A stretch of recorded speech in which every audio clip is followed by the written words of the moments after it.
I have big Aries energy. I'm a fire sign, a lot of masculinity. So they were good and mellowing me out. So it's fun. We had fun every day on set. What made you want to be part of a show centered around four Black protagonists, chronicling the struggles of dating at that? Yeah, I think the first thing that drew me to the project and to the character was when I was reading the pilot episode, and there was just a lot. There was lots of room for like a well balanced, thorough like juxtaposition of a real character. A lot of times when I see comedies or romantic comedies, I kind of get one note, and that's not what Tracy Oliver was writing with this. So I think, yeah, the first thing that brought me to it is just the ability to marry, like the strength and virility of Ian's character with, the tenderness and the artistry of what he was going through as a gifted chef. And that kind of really drew me to the project. And then I saw, the storylines of the four women, and it was like, it was fun.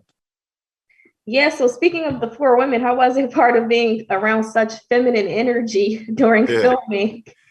It was good. I got I have big Aries energy. I'm a fire sign, a lot of masculinity. So they were good and mellowing me out. So it's fun. We had fun every day on set.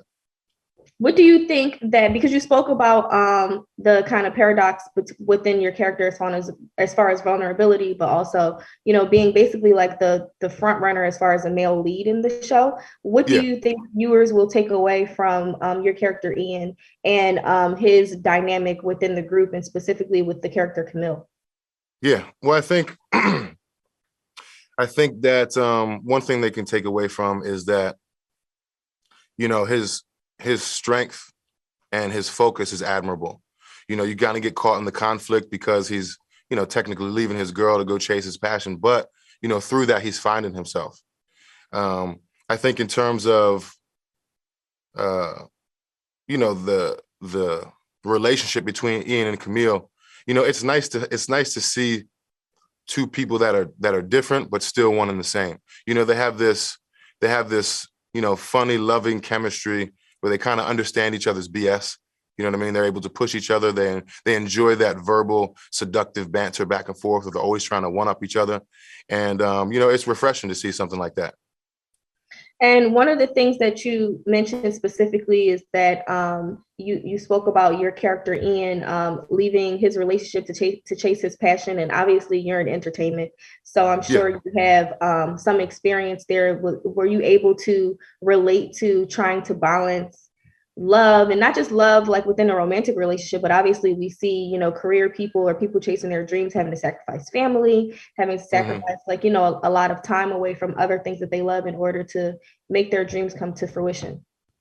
Absolutely. So the circumstances were different, but the through line was the same. I literally went through the same thing about 10 years ago, 11 years ago now, to leave Philly and to go chase my dream in LA. Philly native also. Hey, there it is. Philly pride. Yeah. So, to leave everything that I've ever known to chase something that I've never seen, it sounds crazy to people. It sounds crazy to my mom, to my dad. In Ian's case, it sounded crazy to Camille. So there was lots of, parallels and similarities that I drew from my own life, while also sprinkling in lots of the homework that I did just in terms of being that gifted, creative, studied chef that Ian is. And I think that's refreshing too. Obviously, we want to see people that have cultivated a relationship like Ian and Camille for so long. We want to see them stay together through thick and thin. But I think it is a little bit refreshing to see someone that's passionate about their work, that's passionate about finding themselves.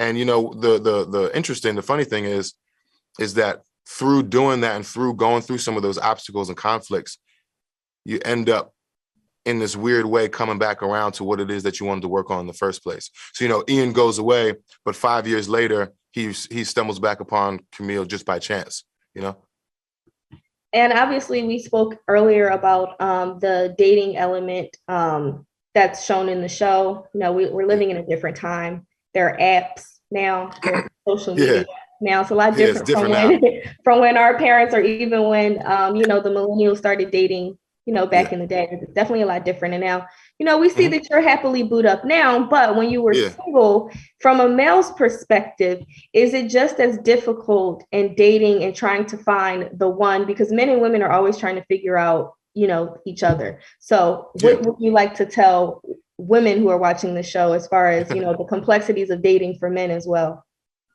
Yeah, well, I think in my experience, which obviously is different from a woman, but I feel like there is a bit of this similarities in this, is that when you lack your purpose, you get distracted by you get extracted by like pleasures, if you will. Mm-hmm. So like for me, I think, and as I'm relaying this to women that may be watching, I think when you can hammer down or nail down what it is that you want to do, or what your purpose is, when you can make yourself happy, I think all the other things fall into place. And then on the flip side, if you're not making yourself happy, sometimes you can kind of get confused or thrown off the path in terms of what it is you're looking for, or what it is that you're attracting. In my scenario, I never really got happy in a relationship until I was happy with myself. When I was chasing my dreams and I was able to, put one foot in front of the other in terms of like my trajectory and where I was going, then it kind of opened up what it is that made me happy in terms of, my girlfriend in this scenario. So I think, I say all that to say, like, make yourself happy first. I feel like the rest finds itself. And overall, what are you hoping that viewers take away from the show? What themes do you want them to focus on? Well, I just think that, so there's lots of things I want people to take away from the show, but I think one of the central things that I'm hoping people get is that through some of these conflicts in life that may feel and seem hard, rightfully so as you're going through them, this is how you build yourself. This is where you find yourself. And I don't feel like you can get to the mountaintop until you go through some of those uphill battles. And, the easy way out never really seems to work for me. Mm-hmm. And I feel like that for Ian's character. I feel like that for Camille's character, and the rest of the women. Even some of the role players on the show. You might only see a couple episodes here and there. I feel like one of the through lines I want to get everybody to take away from this is finding themselves through that conflict and not being afraid to pursue something that you've never seen before. Well, amazing. And like I said, I thoroughly enjoyed the show, and I'm looking forward to everyone else being able to stream when it's available. So thank you again for speaking with Pop Culture today, and have a good Absolutely. I appreciate that.